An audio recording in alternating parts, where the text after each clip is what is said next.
اللہ رب العزت نے قرآن مجید فرقان حمید میں ارشاد فرمایا، لا تقنطوا من رحمت اللہ کی رحمت سے مایوس مت ہو۔ اس آیت مبارکہ کا مفہوم اور مطلب کچھ میرے ناسمجھ بھائیوں نے غلط سمجھ لیا۔ وہ اس کا مطلب اور مفہوم یہ سمجھ بیٹھے کہ انسان گناہ بھی کرتا رہے اور اللہ کی رحمت کا امیدوار بھی ہو۔ تو حضرات، اس آیت مبارکہ کا مفہوم یہ ہے کہ انسان جب بھی توبہ کرے، جب بھی گناہوں سے توبہ کرے اور اللہ رب العزت کی بارگاہ میں جھک جائے تو اللہ رب العزت اس کی توبہ کو قبول فرماتا ہے۔ اس سلسلہ میں حضرت سلطان ابراہیم بن ادھم رحمۃ اللہ تعالی کی بارگاہ میں ایک نوجوان حاضر ہوتا ہے اور وہ عرض کرتا ہے، حضور میں جب توبہ کرتا ہوں تو پھر توبہ کو توڑ بیٹھتا ہوں، پھر دوبارہ گناہوں میں مشغول ہو جاتا ہوں، مجھے کوئی ایسا عمل بتائیں کہ میں توبہ پر مجھے استقامت حاصل ہو، میں توبہ کو توڑوں نہ۔ تو آپ نے فرمایا، اے نوجوان، میں تمہیں 5 نصیحتیں کرتا ہوں، اگر تو نے ان پر عمل کیا تو یقیناً اللہ کے فضل سے تمہیں توبہ پر استقامت نصیب ہوگی، تمہاری توبہ پکی ہوگی، تو پھر دوبارہ گناہوں کی طرف جائے گا نہیں۔ تو وہ عرض کرنے لگا، حضور مجھے بتائیں، مجھے نصیحت فرمائیں۔ تو آپ فرماتے ہیں، میری پہلی نصیحت یہ ہے کہ جب تو گناہ کا ارادہ کرے، تیرے دل میں گناہ کا ارادہ ہو، خیال ہو، تو اس وقت اللہ کا رزق کھانا چھوڑ دے۔ تو وہ کہنے لگا، ہر نعمت اللہ کی نعمت ہے، اگر میں نعمتیں نہ کھاؤں گا، میں کھانا نہ کھاؤں گا تو میں فوت ہو جاؤں گا۔ تو پھر آپ نے ارشاد فرمایا، اے نوجوان، تو غور کر، خیال کر، تو جس کی نعمتیں کھاتا ہے، جس کا رزق کھاتا ہے، اسی کی نافرمانی کرتا ہے۔ پھر وہ عرض کرتا ہے، حضور مجھے دوسری نصیحت ارشاد فرمائیں۔ آپ فرماتے ہیں، جب تو گناہ کا ارادہ کرے، تیرے دل میں گناہ کا ارادہ آ جائے، خیال آ جائے، تو اس وقت اس کی بادشاہت سے باہر چلے جاؤ، اس کے ملک سے باہر چلے جاؤ۔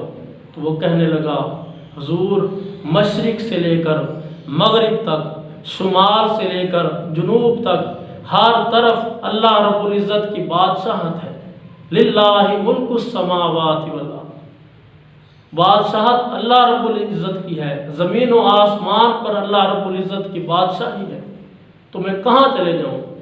تو آپ فرمانے لگے، اے نوجوان، جب تمہیں معلوم ہے ہر چیز اس کی بادشاہت ہے، چاروں طرف اس کی ملکیت ہے، تو پھر تو اس کا سامنے گناہ کرتا ہے، پھر تو گناہ کرتا ہے، اس کا رزق کھاتا ہے اور اس کی بادشاہت میں رہ کر تو گناہ کرتا ہے۔ پھر وہ نوجوان عرض کرتا ہے، حضور مجھے تیسری نصیحت ارشاد فرمائیں۔ آپ فرماتے ہیں، جب تو گناہ کا ارادہ کرے تو تو وہاں چلے جا جہاں تمہیں کوئی دیکھ نہ رہا ہو۔ تو وہ کہنے لگا، اللہ رب العزت کی ذات ہر جگہ دیکھ رہی ہوتی ہے، اللہ ہر جگہ دیکھ رہا ہے۔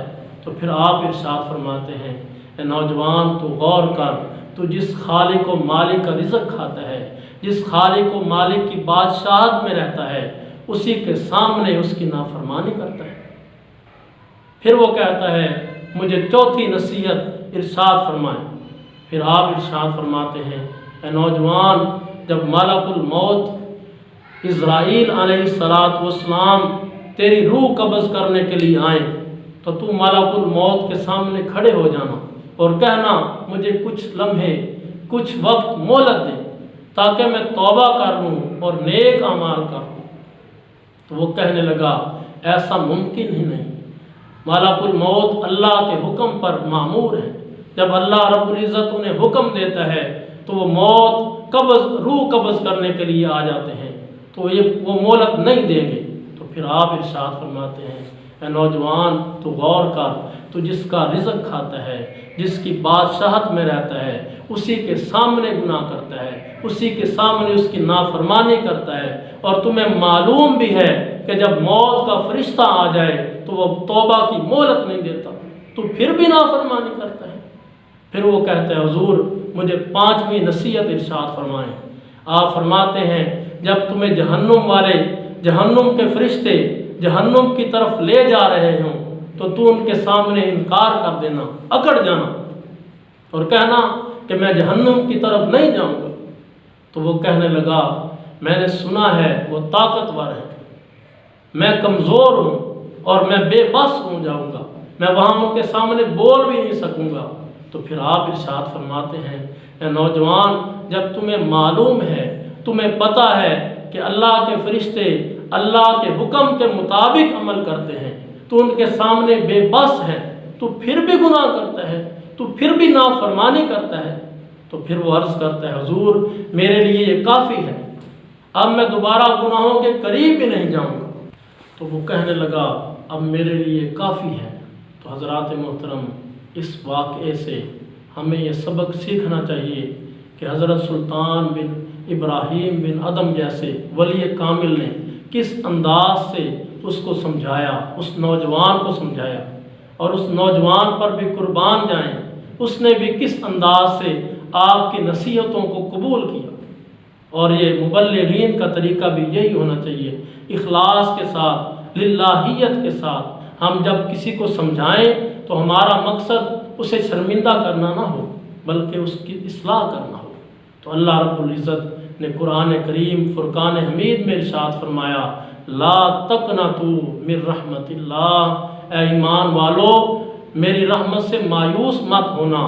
تو اس سے مطلب یہ ہے کہ مراد یہ ہے کہ تم جب بھی توبہ کرو گے تو میری رحمت تمہیں گھیر لے گی، میری رحمت تمہیں ڈھانپ لے گی۔